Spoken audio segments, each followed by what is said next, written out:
Masih pemirsa, Anda tetap di Berita Satu Pagi. Pemirsa, di tengah persaingan global, anak muda Indonesia diharapkan mampu bersaing secara global yang nampaknya semakin kompetitif. Dan alasan itu membuat pemuda asal Jakarta ini mendirikan organisasi untuk memperluas wawasan di skala internasional. Seperti apa?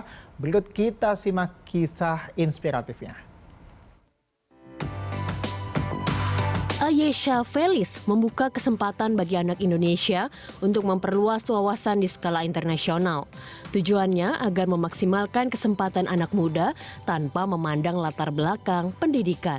Baik anak yang mengenyam pendidikan di sekolah negeri atau swasta berbasis internasional. Melalui organisasi Gores Denai, Gadis Sampul 2019 ini membuat berbagai program. Salah satunya Gores Denai Mentorship Program atau GDMP. Melalui program ini, mentis atau mahasiswa akan dibimbing langsung oleh mentor berpengalaman. Selain itu, ada juga Denai Enrichment Program atau GDEP. Program ini memberikan pelatihan kepada anak-anak SMA untuk bersaing di kompetisi internasional, sekaligus mendanai anak-anak yang akan mengikuti kompetisi. Hingga kini, program ini sudah berhasil bekerja sama dengan 30 organisasi hingga universitas di Indonesia. Gores Denai percaya semua anak muda layak mendapatkan kesempatan yang sama untuk memaksimalkan kesempatan global.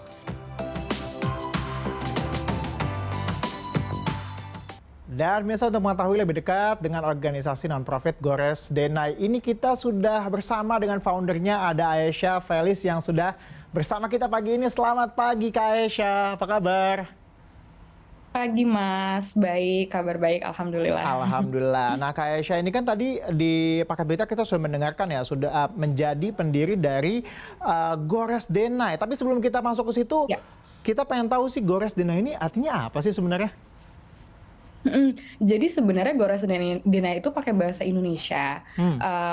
Gores tuh artinya gores, as in kayak scratch biasa. Denai itu artinya jejak. Jadi tuh filosofi di balik itu tuh dimanapun kita berada, kita harus bisa menggoreskan jejak baik bagi Indonesia. Gitu sih kurang lebih. Oke, itu ada maknanya ya. Tadi kan juga dijelaskan juga bahwa ini organisasi non-profit yang fokusnya pada pendidikan, begitu ya. Mungkin bisa dijelaskan latar belakangnya apa sih sampai kepikiran ada ide mau bikin organisasi ini? Iya, kalau Gores Denai itu kan kita fokus di gimana sih caranya supaya anak-anak yang di sekolah negeri ini ya bisa dapat exposure yang sama kayak anak-anak yang sekolah di sekolah swasta internasional gitu Mas, kira-kira. Nah, kenapa Gores Denai ini bisa ada? Karena dari dulu tuh sebenarnya saya sekolahnya negeri terus nih, dari SD sampai SMA gitu. Dan pada saat itu tuh waktu SMA pernah ikut lomba ke luar negeri namanya Model United Nations, waktu itu ke Malaysia, inget banget. Dan begitu pulang ke Indonesia lagi, teman-teman tuh nggak ada yang tahu tentang lomba yang saya ikutin pada saat itu gitu loh. Jadi gapnya nih ada banget nih di antara anak-anak yang sekolah di negeri sama di swasta internasional gitu. Jadi Gores Denai ini berusaha untuk ngebuat informasi itu tuh jadi lebih accessible lah untuk anak-anak yang sekolahnya di negeri gitu. Oke, itu juga mungkin yang saya alami ya. Saya sebagai anak digit juga, itu kerasa banget ya bahwa ada gap pengetahuan yang kadang-kadang, kok saya nggak terinform mengenai beberapa kompetisi bahkan, ataupun kesempatan-kesempatan itu. Nah, siapa saja nih yang menjadi target dari Gores Denai ini? Kita mainly sebenarnya anak-anak di sekolah negeri gitu ya, local conventional school, public schools di Indonesia, rata-rata SMP sampai SMA itu main targeted audience kita. Jadi sekitar umur berapa tuh ya, berarti 13 tahun, dari umur 13 tahunan sampai 21 lah, sampai kuliah semester awal. Kalau untuk programnya apa saja? Tadi kan sudah dijelaskan ada mentoring, tapi bisa lebih spesifik kah? Adakah program-program misalnya temu langsung atau webinar gitu? Jadi selain mentorship program itu, kita sempat ada ada launching itu offline juga sih kebetulan acaranya. Terus karena sebenarnya kita mostly ini online Mas, karena timnya Gores Denai itu base-nya kayak sebenarnya aku tuh base-nya di Belanda gitu. Banyak juga yang ada di Jepang gitu. Jadi sebenarnya kita agak mencar-mencar Oke, oke, oke. pilihnya gitu. Mhm. Jadi kalau aktivitasnya itu kebanyakan online ya, tapi kalau untuk materinya Full online. sendiri apakah tentang beasiswa kah atau ada apa gitu? Iya, kebetulan kita juga lagi buka beasiswa sih, namanya Hmm, beasiswa Gores Denai, oke. dan ini tujuannya untuk bantu, teman-teman kita pilih 5 mentees gitu sih, 5 awardees terpilih, dan itu program beasiswa sekaligus mentorship juga, jadi ada coaching sama mentor-mentor kami nantinya. Oke, tadi kan ini bisa diceritakan mungkin organisasi dari Gores Dena ini awalnya Ya. siapa saja yang mendirikan dan sekarang sudah seberapa besar nih organisasinya? Ya. Ya sebenarnya sole founder sih Hmm, saya tuh kebetulan. Jadi memang, oke.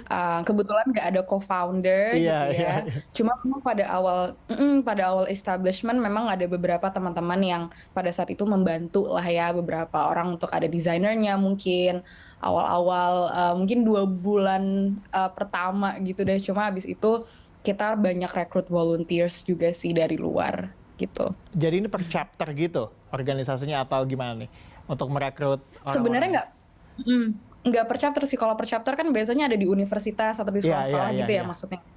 Mhm, enggak sih, kita cuma ada satu aja Gores Denai, jadi itu yang, utamanya gitu loh.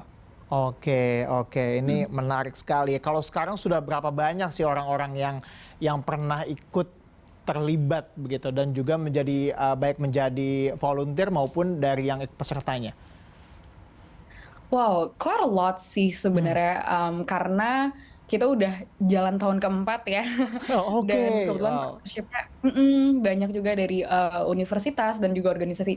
Mungkin, sekitar 5 ribuan kali ya, saya Hmm, bisa hmm. bilang angkanya, kurang 5 lebih sih. ribuan ya, wow banyak sekali tuh ya dibagi Mhm, kalau umurnya baru 4 tahun itu sudah besar sekali artinya ya pengaruhnya. Kalau untuk lumayan, mentornya alhamdulillah. dari mana aja nih Kak Yesha? Mhm, kalau mentornya itu karena kita fokusnya, Hmm. kasih misalnya gimana caranya supaya anak-anak sekolah negeri bisa ya anak-anak sekolah yang sekolah di sekolah negeri bisa sekolah di luar negeri gitu Iya, maksudnya. Jadi biasanya kita mentornya itu dari, contohnya aja dari Harvard gitu ya. Jadi oke. ada kakak-kakak kelas yang Hmm. udah di Harvard atau di Columbia gitu-gitu. Jadi beberapa, sekolah di luar negeri gitu ya, sekolah top di luar negeri yang kita jadikan mentor untuk bimbing mentees di Gores Denai, kurang lebih kayak gitu sih. Kalau untuk ikut jadi mentinya sendiri, ini apakah ada pendaftaran di jadwal khusus atau bagaimana sistemnya? Dan juga pemilihannya gimana? Ada ininya juga nggak? Hmm. Ada kompetisinya juga nggak untuk jadi mentisnya ini?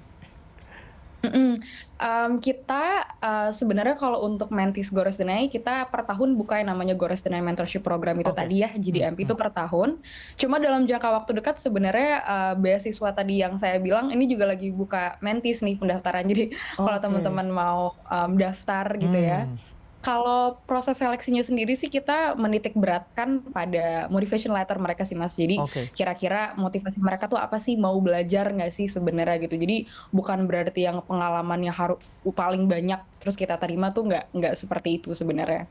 Oke, dalam umur 4 tahun ini sudah ada cerita sukseskah dari mentis yang kemudian berhasil begitu untuk tembus ke sekolah-sekolah terbaik di dunia? Mhm, mhm.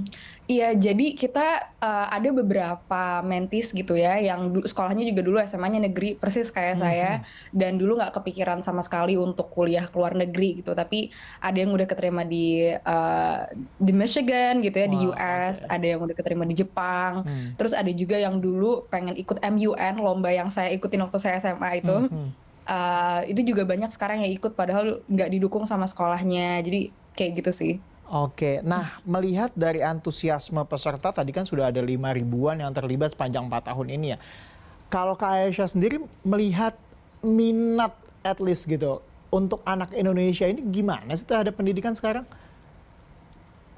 Mhm, mungkin kalau lebih spesifiknya, sekarang tuh trennya the way I see it gitu ya Mhm, Mas, sebenarnya, eee, udah banyak banget teman-teman yang udah lebih melek lah untuk misalkan, mereka punya opsi untuk kuliah ke luar negeri hmm, gitu. hmm. Terutama sama program-program Kemendikbud ya, sebenarnya Kemendikbud juga Betul, mendorong banget nih betul. teman-teman supaya Bisa dapat international exposure gitu. Contohnya ada program ISMA gitu ya. ISMA tuh kayak program student exchange ke luar negeri 1 semester gitu. Terus Kemendikbud juga udah punya beasiswa untuk S1 untuk teman-teman untuk bisa S1 ke luar negeri gitu loh. Jadi trennya gitu sih, saya lihat sekarang di Sudah 1-2 lebih tahun terakhir tuh udah sudah lebih terbuka sadar. begitu ya, sadar ya Betul, terkait bener. hal itu. Kalau Nah, misalkan mereka punya opsi. oke silakan. Iya. Sadar kalau mereka punya opsi itu tadi bisa keluar negeri tadi maksudnya. Oke, oke. Terkait dengan apa namanya, kan saya dulu mungkin menjadi salah satu orang yang sangat terbatas terinformasi mengenai banyaknya kesempatan ternyata kita untuk melebarkan wawasan kita untuk pergi ke luar negeri mendapatkan pendidikan yang lebih baik begitu kan. Kalau Kak Aisyah sendiri melihatnya tantangan yang dihadapi Indonesia terkait dengan dunia pendidikan secara general saat ini apa nih Kak? Hmm.